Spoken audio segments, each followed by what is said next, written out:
You should have just sat there and ate your food because you need to shut the fuck up. Actually, This is some real shit right here. This is some real shit. Shut up. It doesn't matter if I'm black or white, I'll still talk my shit, I don't give a fuck bitch. about your skin color, bitch. Now shut the fuck up. What's good, mind speakers? Welcome to another episode of Think Tank, where I talk about whatever comes to my mind because that's just how my fucking brain works. Ready? Let's go. So on one of my favorite shows called Flavor of Love, there was a prophetess named Tiffany Pollard, and when she was pressed at the dinner table by Pumpkin with some fuck shit, Tiffany Pollard then said, you should have sat there and ate your food. And that phrase has never been more applicable than it will be to this think tank, because just about everybody I'm about to bring up should have just sat there and ate their fucking food. And so the first person that we're gonna start with today is Taylor Swift. Taylor, Margaret, and Katie Swift. Who told you that even thinking about covering September by Earth, Wind, and Fire was a good idea? Celebrities know their demographics. They know who like them, who don't like them. Taylor Swift knows that black people don't fuck with her. So if you don't think this is like her pissing on a fire hydrant, like I do what I want, I see your games. And she wants this controversy. She wants us to be mad so that way we'll talk about it, and that's why she did this. But you're touching a black classic on purpose because you know we don't like you. And aren't you the girl that when the Ku Klux Klan came out and said we support Taylor Swift, you didn't come out and say that you don't accept that type of support because you know your audience? Nah, you don't get to touch our classics. And I saw people talking out their ass talking about, oh well, Earth, Wind, and Fire likes it. No, Earth, Wind, and Fire likes a check. And you know what? To each his own, because even Lauryn Hill let Cardi B sample X Factor because she wants the check. Like, it is what it is. That's what royalties are for. But let me tell you something, Taylor. The buck stops here. You don't touch Before I Let Go by Maze featuring Frankie Beverly. You do not touch Let's Stay Together by Al Green. Do not put your hands on Square Biz by Tina Marie, and let me even catch you thinking about touching Candy by Cameo. The rest of our black elite songs are off limits. Don't even think about listening to Evelyn Champagne King. I don't want you touching any of it, especially as someone who has the ability to write her own songs. You just doing that shit on purpose. What you ain't gonna do is just suck the lorries out of all of our favorite black classic songs and just feed them to white people, and they're like, wow,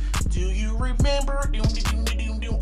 Fuck that. If you don't know who Brad Bird is responsible for the iconic Incredibles. He might be responsible for other stuff, but I only know him from the Incredibles. Like, I don't know, I didn't do my research, nigga, but I know this. When being asked about the Incredibles 2, they asked about new characters, and they asked Brad, hey, are we gonna finally see the infamous Frozone's wife? And Brad Bird said, you know, we drew up a character for Frozone's wife named Honey, but instead, we just figured that she's funnier as being just the voice. Now, this hurts me, because I love the Incredibles, one of my favorite Disney Pixar movies ever, probably top 2. When it comes to Pixar, for me, it's like Toy Story and the Incredibles. They're the best too, but I have a problem. You see, and that bothers me because there are no black women in the Incredibles, and you could say that if there were black women in the Incredibles. Now, before you even comment the bullshit, don't come in here telling me that fine-ass Mirage is black. She looks like an Instagram model that has all of her racial percentages in her Twitter bio. You know them girls. That's what Mirage looks like. She may be black, but she ain't black like Frozone's wife black. And so when you say without having any black women represented in animation, as black women are very underrepresented in animation, and you say she's funnier as the voice, a voice that relies on, why do you need to know? I'm the greatest good you ever gonna get. Like, you know what I mean? Like that stereotypical black lady shit, and don't even give her a name. It's wrong. That's just blatant erasure, and now that's gonna make me feel some type of way about a movie that I just wanna go enjoy. Because when you throw out her ghetto voice, it's not gonna be funny to me, knowing that white people are laughing at her, laughing at that stereotypical trope. You know what I mean? That's gonna bother me now. So thanks a lot, Brad, for making me think about that. Now I'm gonna have to be pissed during the movie at least once. So if you don't know who Hazel E is a live action Alf impersonator, and she went on Iyanla Fix My Life for some reason that I don't know. And Iyanla had questions about her raunchy rap lyrics. Check the clip. Read them to her. Pop my butt, pop my butt. Pop my butt, pop my butt. Do you know what pop my butt meant to Harriet Tubman?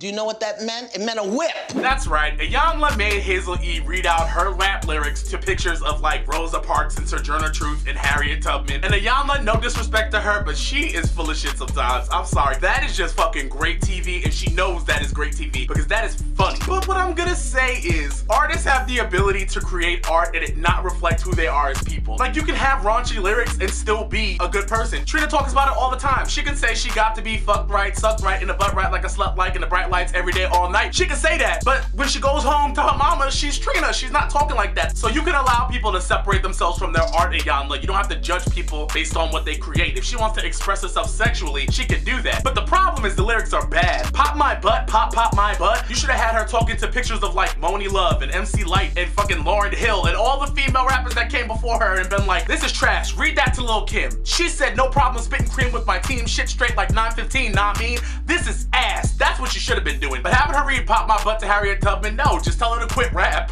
So on April 20th, 2018, I picked up my phone and I made sure I texted every fan of Jermaine Cole that I have ever disrespected in my life, and I said, I'm sorry. And you can ask them, because I did this. All of them, Iyanla, you know, Kyle knows, everybody knows that I said, I am sorry. Because the J. Cole album, K.O.D, is fucking fantastic. Wow. And I'm not even like, cause y'all know, people be on dick for no reason. I'm not that person. I like 2014 Forest Hills Drive. In the Vulture article that J. Cole just did, he also said For Your Eyes Only wasn't, you know, his best mental space to be making an album in the first place, so he agreed with me. But back in the day, I was quick to say that J. Cole shit put me to sleep and I just wasn't with it. But I can now honestly say I am a fan of J. Cole. But let's get into the album, because I feel like a lot of people are looking at some surface area stuff, and I don't want to spend forever on it, because you know we got some shit to get to. But what I'm gonna say is I love how he was able to combine the rapidy rap nigga shit and the shit that people want to listen to now and smush them together and make them work. Like, real rappers can do the shit that these kids can do. They can easily, but these kids can't do what these real rappers do. So there are songs like ATM and Motivate and K.O.D where it's just like these go off. They can be major singles, they gonna get played in the clubs. And they have meaning behind them. Because a lot of people think that this album is just J. Cole attacking drugs, which to some extent it is, but he's attacking all forms of addiction. He's attacking addiction to money, he's attacking addiction to sex, addiction to social media, on top of alcohol and drugs. He's talking about all of that in here, which I think is great, because I love a rapper that just comes out of obscurity with something to say, says it, says thank you, and gets the fuck out. The first song I want to talk about is The Cut Off, because that hits home for me, because I'm also someone who struggles with the act of forgiveness and balancing revenge, because I am a Cancer moon, okay? I'm sensitive, I love with my whole heart. It's fucked me once and it's fucked you twice, and I also have an amazing memory, so it makes it hard for me to forget shit when people do me dirty. And so the first verse, when he says, I got some niggas that still owe me an apology. I'ma be the bigger man just like I always be. Eventually, but right now that's hard for me. I'm dreaming violent, I can't tolerate disloyalty. So I'ma see you when I see you. I know that day coming. I pray that on that day you slip up and say something.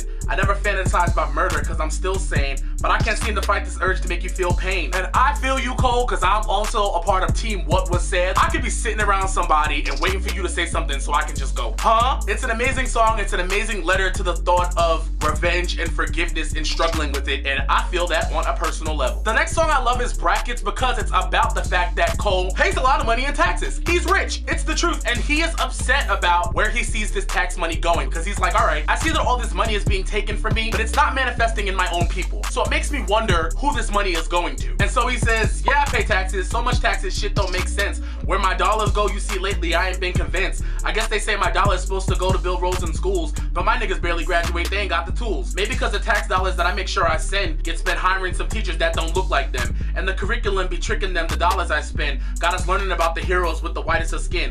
One thing about the men that's controlling the pen that write history, they always seem to write out their sins. Maybe we'll never see a black man in the White House again. I'll write a check to the IRS, my pockets get slim. Like, he's putting it in the music, and that's my favorite thing about this album, is you never have to guess, what is Cole talking about? Is he talking about this? Is he talking about that? He is like me in the sense that he says what the fuck he said. When he speaks, there's no way for you to misconstrue it. He is saying what he means. My next favorite song is Kevin's Heart. It's about being unfaithful, but then it takes another turn, because then he says, all a nigga know is how to fuck a good thing up. Run from the pain, sip lean, smoke tree up. When I'm in your town, press pound, hit me up. When I'm in your town, press pound, hit me up. It's just like traveling and then dealing with someone that you're not supposed to be dealing with, and then not being able to look at yourself and face yourself, so you do what? Medicate. The next song I really love is Once an Addict, because it's about his mom and how his mom went through a battle with drug addiction and alcohol addiction, and the way it manifested in him and how he felt as a kid. And even though his mother's better now, like, you can tell he still goes through it, because he doesn't really want to talk about it, because he doesn't want his mother to be held responsible, but he will put it in the music. So he says, and then I'd have to end up seeing my hero on ground zero. Tears flow while all green blow. Love and happiness. I wish that I could say the right words to cheer her up. I wish her son's love was enough. And then he goes on to say, why don't I say how I feel? When I do, she's defensive for real. I don't know how many of y'all have dealt with this, but if you have a parent that struggles with addiction, we're taught as kids from the beginning that we are made out of love. and our parents love us more than anything. And so when you then see your parent have to struggle with something and all the love that you have in your body is not enough to help, you have to process that rejection first. You know what I mean? As a person, you have to process that rejection of, why am I not enough? I think that more people struggle with that, especially in the Black community, and don't know how to process it. And so for him to be able to put that into words, not really in a way saying, hey, I can fix it for you, but being able to say, hey, these are my wounds and some of us have the same ones, I think that's really beautiful for him to do. And so I really love that song, although I don't revisit it a lot because it makes me sad. I don't want to be sad. Friends is the one that ties this album up because it shows exactly what Cole was talking about. Even though he's attacking smoking weed, popping pills, and having sex, and all the other things that people do to medicate, what he's trying to really attack aren't the drugs, but it's escapism. It's all the things that we do to run from shit instead of actually dealing with shit. And he wants to make sure, especially in the Black community, because Black men do not have places or do not feel comfortable expressing vulnerability, expressing emotions. You know, the world doesn't allow for us to have time for that. And so that's why we are all trying to move towards a place where it's okay to end the stigma against therapy and to really see what's going on and not keep running from the problem. So he says, but fuck that, now I'm older, I love you because you're my friend. Without the drugs, I want you to be comfortable in your skin. I know you, so I know you'll still keep a lot of shit in.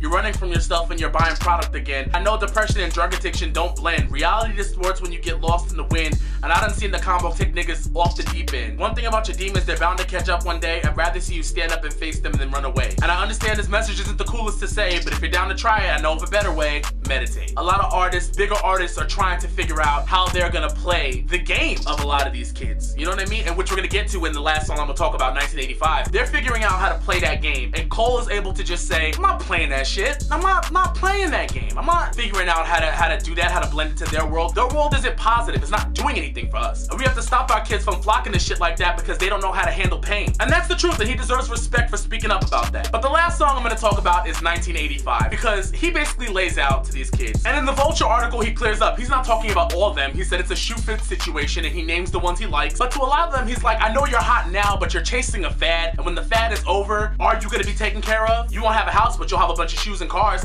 You'll have everything that you chased for clout, but nothing to really take care of yourself. And he also says you're acting out a stereotype for these white kids that come to your shows. This is what they want from you. They want to see you dab. They want to see you pop a pill. They want to see you tatted from your face to your heels. And then he even says they think that your music is what being Black feels like. And they don't really recognize the impact that they're having. It's not all positive. But somebody got to be the one to say it. And so Cole chose to. And so I'm done standing for K.O.D. I love it. I feel like, you know, with hip hop going so far left, we need someone like Cole to bring it back. I know some people were saying that the beats were really simple because J. Cole does all of his production. But I will say this, if you have a simple beat, you have to make sure you're talking that shit. A lot of people rely on production, heavy production. J. Cole don't need that shit because he has shit to say. So the production got to get out of the way. So I love it. It's an amazing album. Shout out to Cole. And make sure you ingest these messages and apply them to your life. Don't just add the songs and then just forget about what it is because he has a message that he's really trying to get out. So make sure you comment down below and let me know how you feel about K.O.D. if you like it. And if you didn't go and listen to it, then go. Andrew Schultz is under fire because of some old tweets that y'all done dug up. And one of the tweets is of course about Nicki Minaj, in which he says, bet you Nicki Minaj wishes she didn't get that hood rat ass tattoo on her arm. Hashtag Ash Wednesday. And this tweet is from 2012. Now, when y'all bring up old tweets, I always feel some type of way because I'm like, I remember the world back then. And I remember when people were overtly problematic. And Twitter was way worse than that back then. But with that being said, I want you to know that just because people don't say things like that anymore, it don't mean they don't feel like that anymore. Because a lot of people are just fake PC, but they mean that. What am I gonna say about Andrew Schultz? Because I ingest his content, and I know a lot of you guys don't. You guys just see the bad moments and drag them. What I'm gonna say about Andrew Schultz is, I don't believe that Andrew Schultz is inherently racist. And so when you call him racist, he gets defensive because he doesn't feel racist. He's not racist. He's like, what the fuck? But Andrew Schultz did grow up in New York. He grew up around Black people. We have a very mixed culture here. You know what I'm saying? When you grow up in New York, you're around Black people, you're around Middle Easterns, you're around white people, you're around Hispanics. When you grow up here, you're around a lot of people. So I know he doesn't feel racist. But because he grew up around those people, he's very comfortable. And when you get comfortable, you lose that respect barrier between people of other races. The same way racists ignore that respect barrier, and so it has the same effect. So he definitely needs to understand that. It comes across the same way for people that don't know your story. But I feel like the way he's gonna try to patch this up is by saying, I'm a comedian, I can tell jokes. And so that brings up the thought, do comedians get a pass for saying fucked up shit? Yes and no. And here's why I'm gonna say yes and no. You get a yes because it has to be funny. Calling somebody a hood rat isn't funny. You gotta teeter the line. If it's funny, for me, even if it's problematic, I'm gonna laugh. I've laughed at problematic Louis C.K. jokes before. It's the truth. I have. But when your jokes punch down in a way that contributes tribute to the mindset of people who in real life oppress people of color, trans women, black men, and you're up there telling jokes. That's not funny, because you tell that joke and then a black woman with a tattoo on her arm comes in for a job interview and someone heard that Andrew Schultz joke and she loses the job because they're like,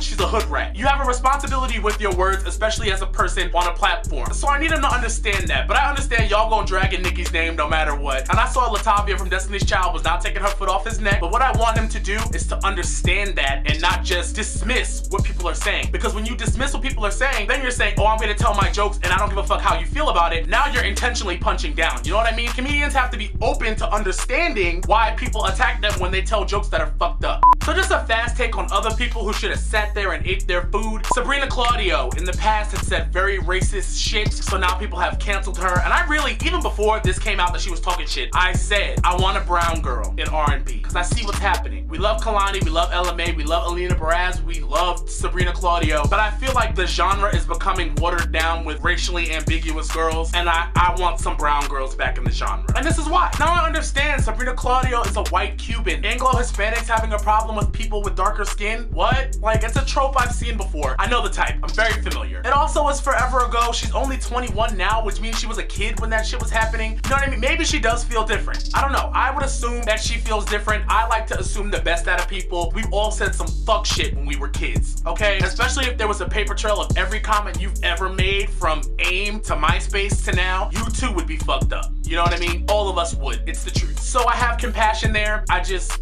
want us to support our brown girls in R&B, like Normani, like Justine Skye, like Raven Lene, like Kalela, like Dawn Richard, like Janelle Monáe, whose album Dirty Computer is coming out on Friday, because they're not gonna disappoint us in that way. And also, Shania Twain girl, I know that you thought that saying you support Trump would make your country music fans happy, but you're Canadian. You should've just sat there and ate your food. This has nothing to do with you at all, and that's why you got dragged off Twitter. One of my friends asked me to go to a Shania Twain album release party in New York like a year ago, and I was like, why would I go to a Shania Twain party? But apparently it's the spot, because you saw her at Coachella turning up with all those black artists. And so that brings me to my next point. You can be white and have all the black friends you want and hang around all the black people you want. If you support systems that would rather those black people be dead or continue to advance their disenfranchisement, then black people have a right to say we just don't fuck with you. And that's all I'm saying. You can want to party with us, turn up with us, listen to our music and say I'm not racist, but if you support those systems, you are. And you're Canadian. They said none of your business. And also Daniel Caesar, isn't he also Canadian? He also got clocked for basically supporting the shit that we're about to talk about with Kanye West on Twitter. And I didn't even read it because I was like, what the fuck? I don't want to hear this shit because I love Daniel Caesar. But my nigga, you are black as shit. But Daniel Caesar wasn't like overtly supporting Trump. He was supporting this ideal that these black conservatives are having now, that Kanye also adheres to. So we're gonna talk about Kanye now, you know, speaking of people who should just shut the fuck up. Let's go back a few weeks. Kanye starts tweeting about music, and then he starts tweeting more and more and more and more and more. Now, when he first started tweeting, you guys, if you follow me on Twitter, you know that I was with it. I was like, damn, Kanye, you talking that shit, you know? But then, as usual with Kanye, everything takes a huge left. And now we're here. Here we are. Now we're looking at Kanye in a Make America Great Again hat, talking about Donald Trump as his brother. I've read the tweets. I'm not putting him here. I don't want that energy out here. I don't. So here's what I get from Kanye and what I get from Ebro, because Ebro from Hot 97 was talking about the conversation that he had personally with Kanye. Kanye wants to deprogram people. He says that he wants to train people to think for themselves. Now that is what we do on this channel. I call you guys mind speakers. I say speak for yourself. Don't just go with what people are feeding you. All that shit is great. But deprogramming black people to reprogram them with conservative propaganda, I don't understand how we got here. I don't. And it bothers me. It bothers me deeply because I've loved Kanye West my whole life. He's one of the first rappers that I really connected to, because a lot of rappers painted the picture of the hood. This was a man that spoke to me because he always spoke about what it was like being a black man navigating white spaces. And when I went to high school, I was the black kid in a white, rich high school. I'd never gone to no school like this before. My elementary school was full of people of color, so it was a culture shock to me. When I started to really love lyrics, Kanye was one of the people that I was like, yo, I loved you before, but I need you now. Like, this is the guy on Spaceship that said, they take me to the back and pat me, ask me about some khakis, but let some black people walk in, I bet you they show off their token blackies. I posted all falls down on my Instagram story too, because like, this is the man that wrote we shine because they hate us, flaws because they degrade us, we're trying to buy back off 40 acres. And for that paper, look how low you'll stoop. Even if you're in a Benz, you're still a nigga in the coop. Fuck the police, that's how I treat them. We buy our way out the hood, but we can't buy freedom. And this is the person that I look to, because if you remember how white people felt about Kanye because of these lyrics, because of his cockiness and white America trying to put him in his place, they hated Kanye West. They never wanted him him to get the Grammy. The mentality was like, how dare this young black kid think that he's anything more than that? And he never allowed white America to put him in his place. George Bush doesn't care about black people on live TV, but now it's like, I almost feel like when they put Donda West in the ground, they put Kanye in the ground too. I do. That's how I feel. Because I cannot help but feel that if Donda was here, none of this would be happening. Because Kanye's mother was college educated. She made sure that he had everything that he needed in life. She taught him to be a strong black man and armed him with the knowledge that he caught our attention and our love with. And to see this now is just like, what the fuck? This shit is not a joke to me. It really hurts my feelings. It does. Because I love Kanye. I love Kanye. But I love my blackness and I love my people more than I love Kanye. And it doesn't mean that I have to stop loving and believing in those messages and what he meant to me during that time, because I always will. But when it comes to your legacy, we will never be able to forget that picture. We'll never be able to forget what that means. And I get causing a stir for publicity for your album and for everything that's going on, but I think that Kanye wants to be president. And I think that he saw what Trump did and how Trump was able to win a presidency off of negative press. And I really think in 2024 that he wants it. But the difference between Trump and you is Trump has the luxury of being white and stupid and he will get rewarded for it. You being black and stupid, you don't get shit. And I know he thinks he has the respect of these people. I know he thinks that they like really respect him, but Omarosa did too. It's the same lesson that black celebrities who do this have to learn over and over again. They don't care about you, but they care about your influence. Kanye, your words have weight. They don't hear us when we speak. The common black person is silenced. People in Flint have been crying for water for years, and they do not hear them, but they hear you. They hear you when you speak. And we put you there for you to be that voice. If we didn't support Kanye West from the bottom, these white people wouldn't know who the fuck they are. So we choose our celebrities to speak for us. And now we're looking at Beyonce, who's gotten to the top of the earth, and she's choosing to now say, now that I have the freedom to do and say anything, I'm speaking up for black people. I'm speaking up for who I am. I'm speaking up for my people. Putting on a probate at white-ass Coachella. Performing the black national anthem in front of people who thought it was a new song. Beyonce has gotten black as hell because we need her. Because people listen to her, and she knows her voice is powerful, so she wants people to listen. And even J. Cole is a millionaire. He doesn't have to talk about the things that he's talking about either that affect our community. And so that makes me feel like I don't think Kanye West cares about black people, but I really don't think that Kanye West cares about anybody other than himself. And I really think that he thinks he's gonna be the leader of the free world, but he's never going to be. It's not happening. They're using him as a tool to tell us to shut the fuck up for basic rights like being able to live. So thanks, Kanye. There is a stark difference from just saying, I don't want to run in the race of the popular opinion and I don't want to think the way other people think. But if sometimes something makes sense and the way people are thinking is what makes fucking sense, you can go with it. You don't always have to be different just for the sake of being different. It's like a pet peeve of mine. And black people know we're not monolithic. We all actually don't feel the same. So don't try to act like we're all programmed. You're programmed. We are not. If we were programmed, we'd be listening to what was happening right now. You are. You're adhering to it. We are not. Two people in particular got on my nerves about this whole situation. Chance the Rapper said, you know black people don't have to be Republican, right? Yeah, Chance, we know that they don't. And I know that Kanye gave you your moment on TLOP, but it's not about Kanye being Republican. It's about being Make America Great Again. And you know what that stands for. It's not about Republican. So don't oversimplify the point. And you do too much for Chicago to even begin to act like this shit is okay. It's not. And Kim Kardashian let off a string of tweets in which I'm gonna read these. She says, to the media trying to demonize my husband, let me just say this. Your commentary on Kanye being erratic and his tweets being disturbing is actually scary. So quick to label him as having mental health issues for just being himself when he's always been expressive is not fair. He's a free thinker. Is that not allowed in America? Because some of his ideas differ from yours and you have to throw in the mental health card? That is not fair. He's actually out of the sunken place when he's being himself, which is very expressive. Now, when he spoke about Trump, most people, including myself, have very different opinions about this, but this is his opinion. I believe in people being able to have their own opinions, even if it's really different from mine. He never said he agrees with his politics. Kanye will never run in the race of the popular opinion, and that's why I love him and respect him. And in a few years, when someone else says the exact same thing, but they aren't labeled in the way that he is, and you will all praise them, Kanye is years ahead of his time. Mental health is no joke, and the media needs to stop spitting that out so casually, bottom line. Kim, I hate when people play with narratives. If anyone was talking about mental health, which before yesterday, I almost filmed this yesterday before Kanye went off and God told me not to. People are using that not to demonize him because he has mental health issues. It would be to use it as a crutch to say Kanye has mental health issues, so I really don't want to drag him, I just want him to get it together. But no one's giving him that crutch anymore. And I'm gonna say this, Kim, because Kim really don't know shit and she knows she has a voice that counts even though it shouldn't, especially on matters like this. If we didn't offer up Kanye as someone who mattered to us, you would have never wanted to fuck him. If he was Kanye the cable guy, you wouldn't even know who he is. And your ability to say, I love him anyway, even though I don't agree with him, is white privilege at its finest, because his ideals don't affect you. And because y'all are rich, they don't affect North, they don't affect Saint, and they don't affect Chicago. But if y'all lost all your money, they might. So he may not say I support his ideals, but you're showing support for them. So don't try to spin this in any other way. It annoys me when people play with narratives. Kanye is wrong. If Kanye gave a fuck about us the way we gave a fuck about him, he wouldn't have done no shit like that. And so I'm just overall disappointed, and I don't even know if I've made sense. I feel like I've just been ranting. It's heartbreaking. Like, that's just how I feel. I'm just really upset. Because those who know me personally, you know how much I love Kanye. My fucking graduation cap was the graduation cover. But all I'm gonna say is, when Beyonce said they weren't going to that wedding, we should have known. Anyway, let's move along to put you on. As usual, if you have any songs you want to put me on, hit me up on Twitter, Tumblr, Facebook, Instagram. I'm everywhere at 20 Days of June, and let me know what you're listening to. Really quickly, Maliibu Miitch's new song, Give Him Some Money, is a fun summer bop. I'm gonna put that in the description box below. It's fire. Go listen to it. Also, Khalid dropped a new song, OTW, I think it means On the Way, featuring Black and Ty Dolla.